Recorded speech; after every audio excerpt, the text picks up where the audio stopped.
For the first time in history, yes. A monumental occasion. All right, guys, we are live once again with Anthony Lord, MrSlidejob, and his crew chief. Jay, you may say your real name or do you may say your gamer tag? Just the gamer tag, JPA. Okay, JPA, he is here with us tonight as well. We will be giving a little insight into this preseason for the NASCAR Heat Pro League. This is going to be Season 2. They're going to be drafting 4 here soon. So, Mr. Lord, MrSlidejob himself, overall, how do you think this preseason went in general? And then we'll get into some specifics with the races and everything. I think it went really well. I mean, it was definitely a roller coaster, as any season or any, particular race is. But I'm really proud of what we accomplished. One of the biggest things I was proud of is just the overall improvement. I think every race we got better and better. So that definitely showed that we were really coming on strong. So definitely, proud of everything we did. I kind of exceeded my expectations. We still had some goals that we didn't achieve, but definitely a strong performance from us. Definitely, and same question for you there, Jay. How do you feel about the overall results from the end of this preseason? Well, I mean, finishing top 12 a couple times is great because, I mean, that's half of the people that was actually picked. Chicago still burns me a little bit. I feel like overall our average finish should have been above 15, but with that Chicago finish, it pulled us down. So, and it was all because of my pit call that resulted in him finishing at the back that race. So, I mean, I feel like we could have easily done better than we did, but I'm happy with the result that Slide Job showed because he was faster than half the cars out there at all 3 tracks. Definitely, he was very fast, and I feel like he did prove himself throughout this preseason. Let's get down to the individual races. Looking at the track we're showing you right now, it's going to be the Chicagoland 88. That's going to be the car MrSlidejob drove in that race. So as far as Chicagoland goes, what were your biggest struggles and successes at that track? So we came into Chicagoland really confident because Chicago is one of my best mile and a halves for sure, and then being as a Bowman fan, there's always that extra, confidence. But we had a really good car. I felt that actually would have been a top 10 car, plus the strategy that we had going in.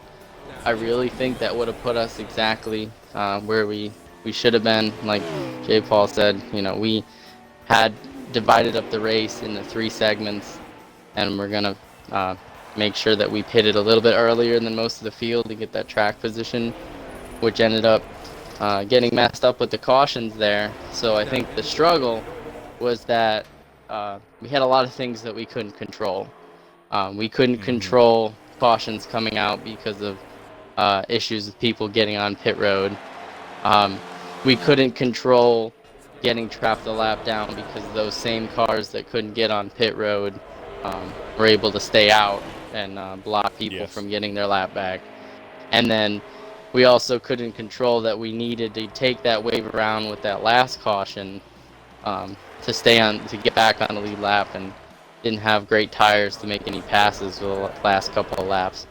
So, that we really were put in a position that we really didn't want to be in, obviously, with a really strong car. But I think our success was the fact that we had a fast car. We definitely proved that, we should have been up there, because I remember, even though I was a lap down, after that first caution, I passed 6 or 7 cars within 5 laps. So we were blowing past lead lap cars left and right. So we clearly had a fast car. And also with the draft being off, because up and until the race, we were told that we were going to have draft in the race. So we kind of set up the car not only to be fast, but to also be able to handle ourselves in the draft. And without the draft, that kind of threw everything off. And then also, I think the other struggle that we had was qualifying wasn't that great for us either, because we made the car really loose, and I was hoping that they would allow our crew chiefs to be in the lobby so that they could see our car live and be able to make calls, and I really got to hand it to him. He did a really great job with the resources he had, because he was watching the broadcast like all the viewers were, and giving me information from that, and not always being able to see me. And because if he watched my stream, he was delayed like half a lap or more. So Wow. we tried it that way, and he was watching my stream, and I would be sitting there saying, should I go now? And because we didn't want to get in the way of other people's qualifying runs, and then he would say, okay, go now, and then the cars would be there. So we kind of messed up the first lap at Chicago, and that really, with the tires falling off, we didn't have a good qualifying run, and that kind of set us back already. But we still would have made the same pit strategy. We still would have gotten a lap down. Who knows if we would have gotten the lucky dog. But that was definitely one of our weakest race, not on speed, but just on the result and the impacts too, because I went back and looked at the impact numbers, and that was the only race where we had real contact because of the giant wreck that happened in front of us, and then people just door slamming us because of the draft. People had to, it felt like they had to dive bomb to make passes. So we had, I think it was like 300 impact points on that one. But all the other ones, as I'm sure we'll talk about in a few minutes, were a lot less than that. But at least we weren't the worst, because if I recall, somebody had 900 because they were right in the middle of that melee. So. Wow. Well, that's crazy to hear. That's one thing that a lot of people don't think about, or you might think about, is how much delay and everything goes into the broadcast, and the crew chiefs, not everybody's together, and I think we can kind of see that with the iRacing we're seeing on NBC Sports and everything going on Sundays, is sometimes you're not going to have the best communication, and it's going to, it's going to make drivers and crew chiefs and spotters all going to have to develop a little bit better systems, and it's only going to make NASCAR even better. But as far as Chicagoland goes, was there anything your team could have done better working together, or was there any drivers you had issues with in particularly going into that race? So I guess as far as drivers go, we didn't really have an issue with anyone on the track as much. The only thing we were just, obviously we weren't alone on this. We were annoyed with one particular driver that couldn't get on pit road and kind of ended a lot of people's races. But it's not something we can control, and we just kind of moved on, brushed it off. So that really wasn't, looking at, hindsight 2020, maybe we would have stayed out and not pitted when we did. But, honestly, going into another race, same situation, I would do it again. I trusted his call. I stand behind J. Paul. I think he made the right call, because had we had gone green, we would have made up a lot of track position from our qualifying spot. So, I would definitely do that again. When you're running a strategy like that, you trust other drivers. And sometimes they come through, and sometimes they don't. So. No, you're exactly right. And Jay, is there anything you feel like your team could have done a little bit differently, or if you would have had a little bit more technology at your fingertips that you would have wanted if the race could have gone a different way? Well, I mean, we made our bed when we pitted at lap 16, I believe. A couple of laps after that, that's when the caution came out. So we were one of the unfortunate, probably 7 or 8 guys that were trapped a lap down. From there, I mean, then I did my best to see who was pitting, who wasn't pitting, and try to keep him on fresh tires the rest of the race in case we did get a rash of cautions where we were able to get the lucky dog or get back on. I really wish with the restart with 3 or 4 laps to go, we finally got back on the lead lap. And I don't want cautions to come out during races because I want to see the long game. I'm not a stage racing fan. I'm a lap 1 through 500. See who can make it that far. And so with that, that was pretty much the only time during the 3 races that I was really hoping for a caution was that last few laps of Chicago. Maybe we would have gotten tires, gained a few more spots than we did, but overall, finished on the lead lap after struggling to get back on the lead lap all race. So I mean, as far as the goals, we didn't accomplish all the goals, but we had speed. We finished on the lead lap, which was always big in racing. I mean, don't go a lap down. And as far as anything else, it's just I figured splitting it into three segments, we could gain 1 or 2 spots. He had driven and passed a few people there during that first run, and I figured just gain a couple of spots here, and then the next time we short pit a few laps before, maybe gain a couple, and hey, who knows, by the time you're 9th or 10th, a late caution, you have a chance. If you're in that top 10, you have a chance to do something special. But so definitely. But overall, just that was the word. Coming in, we felt like our most confident track going in was Chicago, and for that to be our worst result, it really makes the other 2 races even more special coming up that we'll talk about next. Yeah. Well, anything else you got to say about Chicago land there, Mr. Lord? I think it's just like, to go off of what he said, was that it kind of Chicago really, it set the tone for the rest of the preseason for us. We knew after that, it's like, wow, one of our best races ends like that. How are the rest gonna be? And then also there's the added pressure of, okay, well, I'm supposed to go out there and try to impress these teams, and how am I supposed to impress these teams if I'm finishing 23rd? That's that's ridiculous. So it kind of put a little bit of pressure on me, and I'm sure J. Paul as well, is that we have to perform really well in these next 2. We cannot make mistakes, and we really have to think about, are there ways that things could happen, like a caution, and could really mess up our race. So we really had to play strategy for the next 2 weeks and make sure that didn't happen again. Definitely. Well, that about wraps it up for Chicagoland as we move into the second race. That was going to be for the Xfinity Series at Mid-Ohio. So going into that track, it's going to be a little bit different. We talked about it in our previous interview. It's going to be a road course, so that is going to bring some different talents to the field. So how do you think the race overall went at Mid-Ohio? Where, as I said earlier, struggles, successes, anything like that that you thought went bad or good in your favor that day?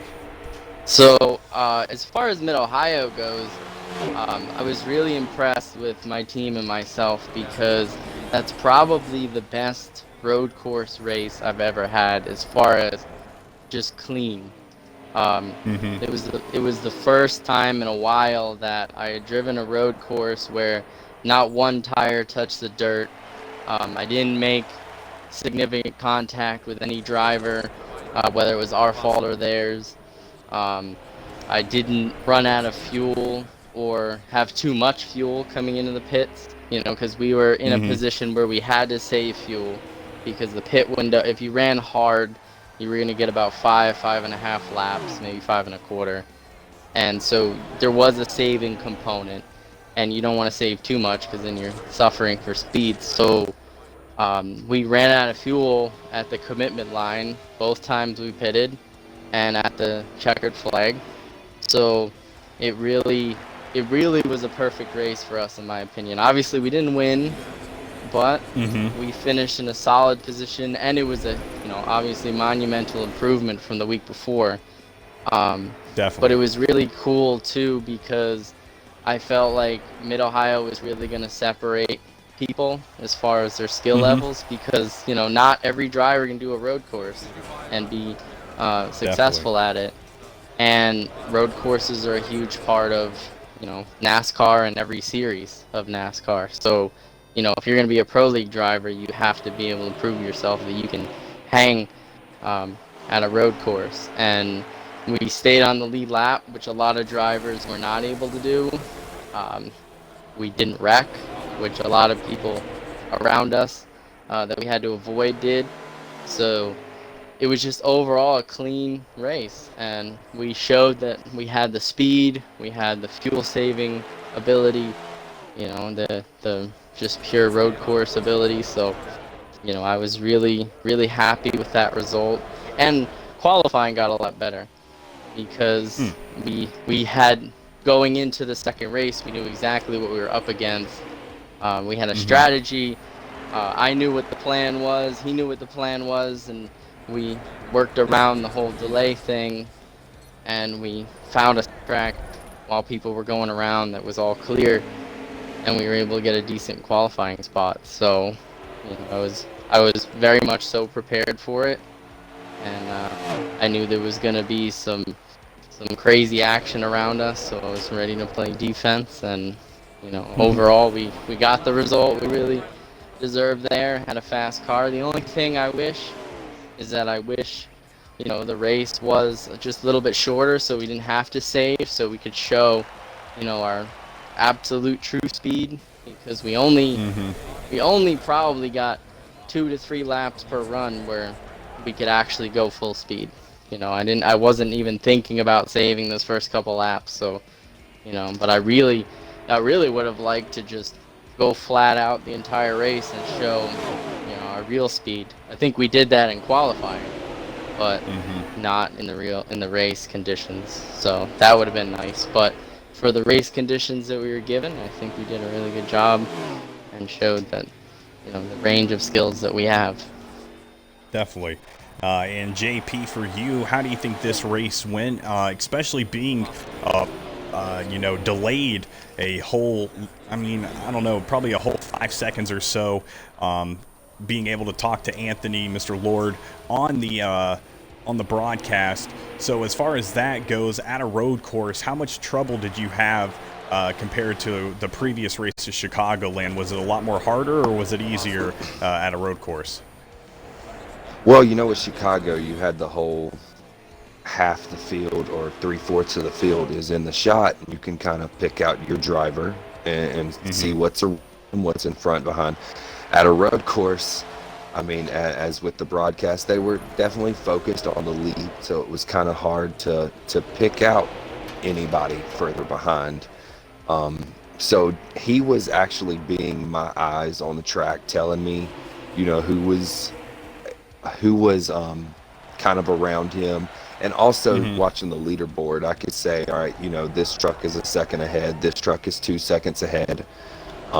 He's closing, because you can definitely tell, as long as you're on the lead lap, if somebody's gaining on your driver or if you're losing time. But as far as strategy goes, it was 6 laps was a full run that we needed to make. I had him going full speed the first 3 laps to kind of get his position on the racetrack, get away from people, get a spot or 2 while you got the fresh tires there for those first 3 laps. And then for the last 3, had him backing it down a little bit, taking it easy, getting into the corners instead of hard charging and wasting the gas, the extra gas that we needed. Just taking care of the truck, mainly keeping the fenders on it. If you get damage on the rear of the truck, it's going to be hard to get out of the corners the way you need to to have speed. So definitely had to watch out for that on the initial restart, because we were right in the middle of the field. And like I told him coming in, I mean, with the talent that's out there, and there's 24 drivers, if you finish in the top half, that means something. And it means something to, you know, if you're in the bottom half, you have no chance of winning, or something lucky happening for you, like the unluckiness from Chicago. If you're in the top half of the track, you know, you never know what's going to happen. And so and you always have that fighting chance. And to stay on the lead lap, to be one of only 12 people finished on the lead lap, and he was one of those 12. And so it was a dominant performance by a couple of other drivers. But for him to, you know, for they're going, it felt like 90-0. They were going so fast, and for him to be able to not be caught by them when there was 12 drivers who was caught and passed, and stay out of the sand traps. You know, those are real bad on road courses, and can waste a lot of time, and could have, you know, what cost us a couple of spots. But he stayed on the track. He took care of the truck. He made the fuel mileage that we had coming in. He finished the lead lap. I mean, all in all, the only thing that we didn't accomplish this race that our goals were set out was to wave that checkered flag in front of the fans. So you know, as far as goals and checklists coming in that we learned from Chicago, it was a success at Mid-Ohio the whole way around. I remember one of the exactly funny things he said was he was like, on the restart, because not to go back to Chicago, but we got damage on the pace lap on our front end, which made us lose a little bit of handling. So I remember going into that race, he's like, whatever you do not get somebody rear-ending you on the pace lap, because, you know, on a road course that's huge. So he's like, if anything, if they check up, just make sure you run into the guy instead of getting run over. So that's hilarious. Yeah, that was a challenge. It's funny though, we did. I think we got a little bit of damage on the front end, but you know, it just, people seemed like they weren't prepared for the pace lap. I don't know why. Some of them, I'm sure, don't run as many league races as others. So you know, it's just something you have to get used to. But yeah, I started to do some evasive maneuvers after that. But yeah, definitely. I think the major checklist was just keeping the car clean after that, and that was definitely a good achievement. Well, wrapping up Mid-Ohio for the Xfinity Series, is there anything else that you want to say about that track before we get onto the final? I think the one interesting thing that J. Paul mentioned was that that we did stay on the lead lap, and you got to remember, I believe it's a 2.2 mile track, so it's a huge track, and to have the leaders going as fast as they were. One thing I wish I would have known beforehand is that I found out later after the race that they were able to pick up a lot of speed because they were short shifting, and I didn't think about that. I was thinking about trying to stay in higher gears to save fuel, and that was definitely, you know, hurting my exits. So going forward, I have a new tool in the toolbox to kind of approach road course racing and saving fuel if needed. So you know, I will definitely use that in the future if in that situation again. But yeah, I was just really proud that we were able to stay on the lead lap with all the talent that was in those lead couple of cars. Definitely. Well, wrapping it up for Mid-Ohio, heading on over to the final race. This is the race that just took place the other night for the Gander Outdoor Truck Series at Martinsville. So, with the final question being, or, well, the final couple of questions, how do you think that final race went? And as far as that goes, do you think it gave you or gave the crew chiefs and everybody else who's looking at you from a owner's perspective, do you think that was a good showcase of your talent and skills that night? Absolutely. From a driver's perspective, that was the most fun race for me. I am a short track racer. I think that's my best skill. I mean, I'd like to believe that I'm skilled at all the types of tracks, but short tracks are definitely my strong suit. So I was most excited about that one, and it was definitely fun to drive. Just being door to door with other drivers, bumping and banging and avoiding wrecks, and just having all kinds of good racing. It was so much fun. Damage was almost inevitable. Everybody got a little bit, but I was very proud that after we came out with the impact statistics, we had one of the lowest impact statistics of anyone at Martinsville and Mid-Ohio. Wow. But Martinsville as well, which I was, I mean, I'm not completely surprised, but I was surprised because, everybody was doing some bumping, but, I thought, we might have a little bit higher because there were some situations where some guys that were like 3 or 4 laps down were racing us a little harder than maybe I thought they should. So we had to use the old chrome horn a little bit. So I wasn't sure about that, but, it was definitely fun. We outperformed ourselves. We definitely, like I said earlier, we improved every single race. So we not only qualified better than we did at the previous 2 races, but we also finished better. So that was a huge confidence boost. One thing that we were hoping to do was get a top 10, but starting on the outside and trying to jump down in a line, and we had some craziness at the beginning there. We weren't able to get the top 10, but 11th is pretty close to it, so I'll definitely take it. And we barely went a lap down there. That was the one sour part of it. It was the only race we did go a lap down, but on a short track, with the speed those 2 guys at the front were at, that was pretty much inevitable for almost everybody. I think he lapped everybody all the way up to 7th. So, it was definitely a proud moment for us to just be at least 1 lap down, and the leader wasn't that far in front of us. So we were actually passing guys as he was lapping them. So we tried to stay in the free pass position the whole race once we got lapped. Because of like situations we can't control. We knew after he got past us, just after the first green flag pit stops, that we wanted to make sure that if the caution did come out, we didn't get trapped. So, and we'd have a shot at him. So we're really, really proud of that.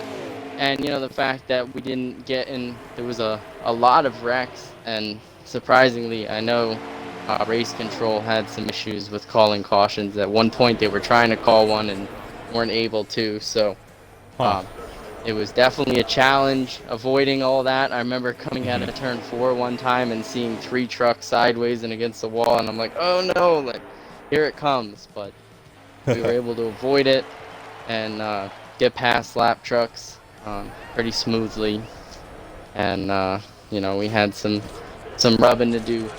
But overall, it was definitely our strongest race for performance-wise, qualifying-wise, just everything, getting on pit road.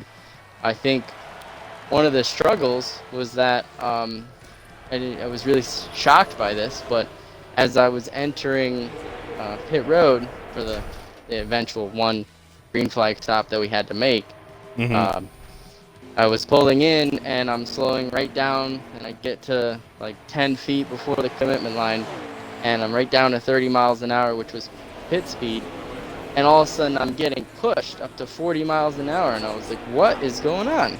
I'm on the brink. And sure enough, I look in my rearview mirror, and here's the leader pushing me to the commitment line, and I'm like, oh my gosh, I'm gonna speed. So I immediately, my good instinct was I locked up the brakes, and he eventually pushed me while locked up the brakes all the way through the commitment line. But if I hadn't have done that, I would have sped, and that would have cost us a heck of a lot of time. So, I was really surprised by that, and it was a near miss.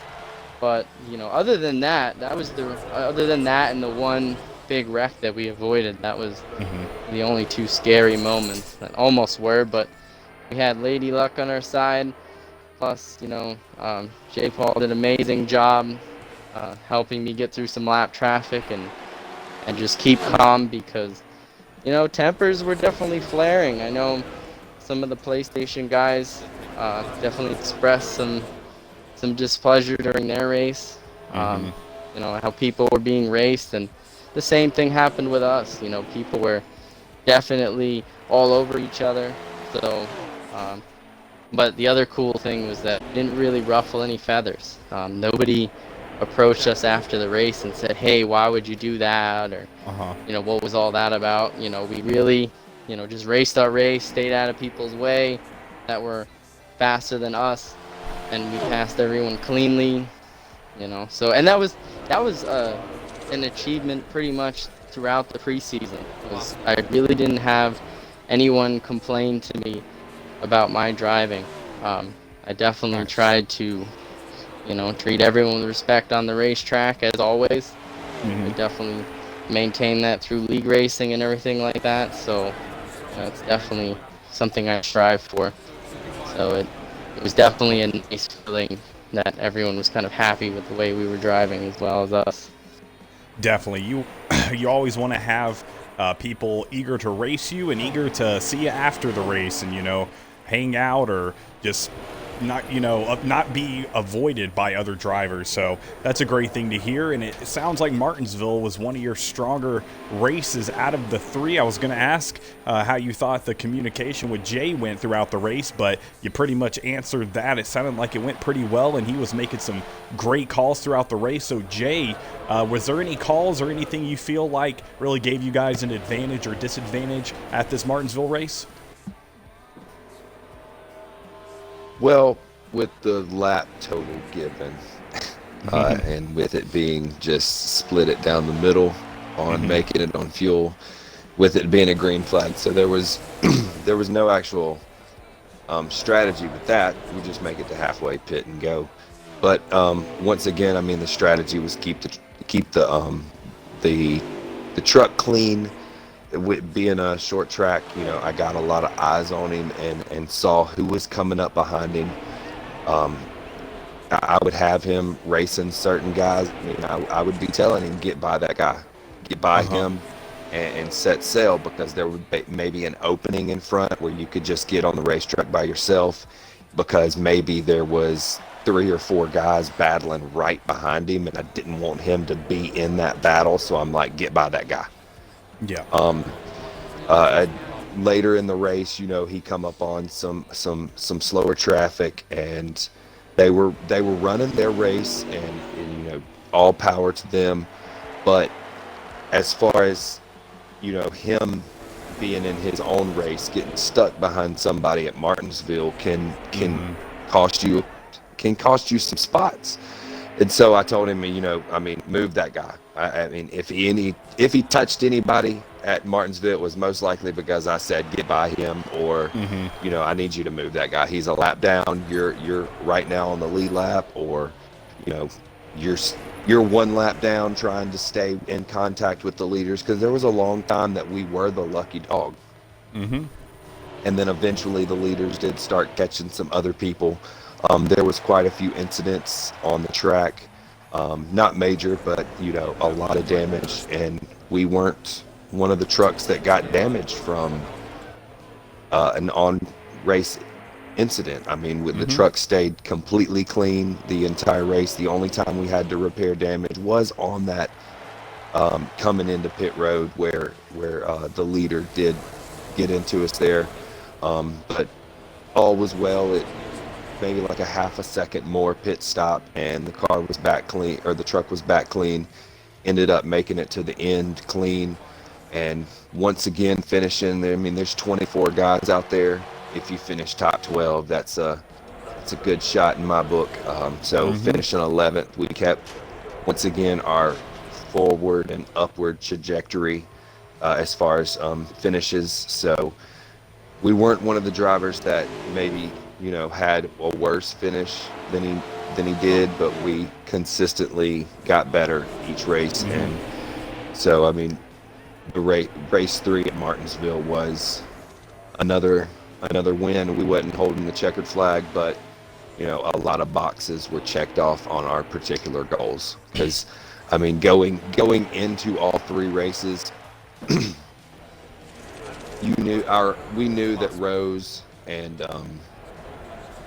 Daniel were going to be very, very tough to beat, and just trying to be on the leaderboard possible. There for a few laps, we were top 10 at the beginning of the race. There was a few people that passed us, and we ran from 11th, 12th, and 13th a lot of the rest of the race, but eventually, out of those majority positions that we ran, we finished the highest. So of that, what we should have. So I feel like being right outside the top 10 was another check mark, even though we didn't absolutely finish in the top 10. We were right behind it.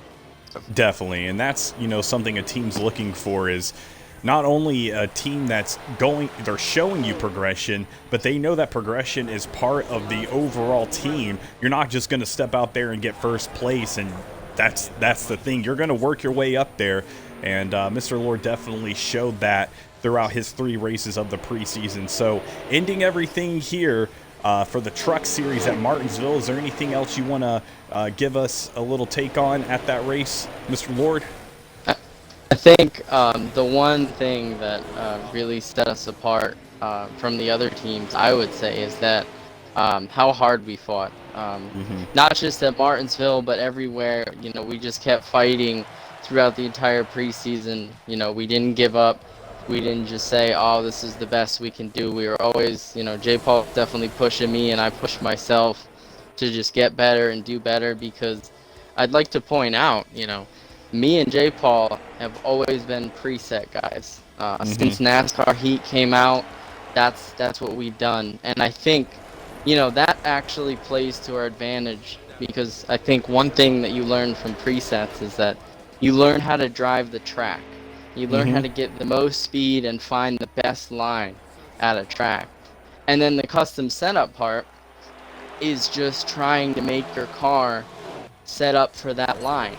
Make it handle and have the speed on that line that you can. So, the 2 of us came into this, not experts on some of the setups like maybe Buttafuoco and Rose are.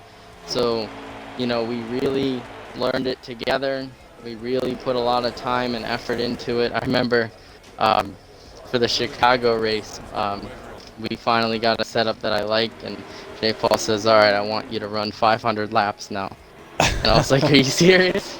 It was crazy, but we definitely worked extremely hard making sure the car was set up right, and we could carry the speed on the short run and the long run, and have a good qualifying car. So we just kept battling, kept learning together, when something was that we had never encountered before, even just like the qualifying, because that was a special lobby that we had never used before. So just kind of settling in everything. And I'm not too upset about the Chicago race, because it was our first race in any kind of pro league setting, and there's going to be hiccups, and you just got to get adjusted. But I think the thing, we didn't give up, and we just kept going. And like J. Paul said, I think one of the things I most appreciated about the heck of a job he did at Martinsville was that he kept getting me in clean space. I mean, there was even one point he got me to the point where there was like the lead pack of like 6 or 7 drivers, and then there was like a giant space that we were in, and then all at like 13th through the back were all way behind us. So I was at one point I'm sitting here, I'm like, are you sure we're at Martinsville? I'm all alone out here. But it was great because we kept the truck clean, and we kept away from some of the lap cars, and it just really was a major part of our success, was just his ability to let me know who's around me, who I need to get past, and how to get me as in clean air as I can. So I think we worked extremely hard as a team. We worked really well together, And I would definitely mark the preseason as a success for sure. Definitely. Well, that's going to wrap up those 3 preseason races. Beautiful races from all the drivers. Did have a couple of, cautions, but always love to see a new season being started. As we wrap everything up tonight, couple of last questions. Why do you think you should be drafted? And, what do you think you could bring to a team or a brand for the NASCAR Heat Pro League? So I think some of my main characteristics, and not just mine, but mine and J. Paul as a team, is that if you draft me and us, you get a team that's very hardworking. We're never just gonna get a setup we like and then just halfway through the week and then just say, hey, we're done. We are always working right up to the race or right up to qualifying. And even after, the time between qualifying and the race. So we are always working hard to get faster and get better, work on strategy. We're definitely not one-dimensional. We don't just try to go out there and lay down some fast laps and say, hey, look, we're the fastest, and then lose the race on pitch strategy. So you're definitely getting a team that's aware of all the aspects of racing and not just speed and, raw speed in general. You're definitely looking at a team that's, has a lot of perseverance. So even when bad things happen to us, which, in racing, unfortunately, that always happens. Nobody is ever that lucky that it never happens. So I'm sure the teams are looking for someone that can deal with, difficulties well. Whether it be an untimely caution or a driver that's racing you badly, or or a mistake that I personally made or J. Paul made. I mean, I think one of the amazing things about us is that we keep each other calm, because I remember at Martinsville, with other drivers pushing me and dooring me, I was at some points I was getting a little heated, and he just kept me calm and said, just keep going, don't worry about it. You're running your race, you're doing great. And then the only time I can really point this one out is that at Chicagoland, I remember J. Paul was getting really angry with the guys that wrecked getting on pit road. And, it really put us in a bad spot. And I know he was mad and he kind of blamed himself, because it was his pit call strategy. But I told him, I said, listen, we're a team. Don't worry about it. That's nothing we could control. It's just bad luck. It's not your fault. It's our decision, and I trust him, and he trusts me. We trust each other a lot to make the right decisions, and especially like we mentioned with the delay. When he couldn't see me on screen, he trusted that I would give him the right information and to make the right decisions that I had to make. On the racetrack. So, you're definitely getting a team that can get through, any struggle that a race may throw at us. Definitely. And and we're well-rounded. I think me personally as a driver, I'm good at any racetrack you put me on. I don't care if it's a road course or a short track or a mile and a half or even a super speedway. I know a lot of people say super speedways, are no skill, and they take, anyone can drive them, but there still is skill associated with knowing how the draft works and working your way up through the pack. So, I think my skills and J. Paul's skills together, we're well-rounded. We can excel at any track you put us on, any challenge that comes up. So, I really think. And in addition to that, I am easily marketable. I think I've got a great gamer tag. I'd like to think my personality is good. I'm very active on social media. I'm big on making sure that we do post-race interviews and just letting people know how my race was and how we're improving and how hard the team's working. I'm big on that. I've brought that into league racing. a couple of the leagues, either my own or some of the other ones that I've been in, I've always pushed that because I think, that kind of thing, drivers don't get their names out if those kind of things don't happen. So, and it just makes the experience that much more real. So, I'm definitely agree. huge on social media.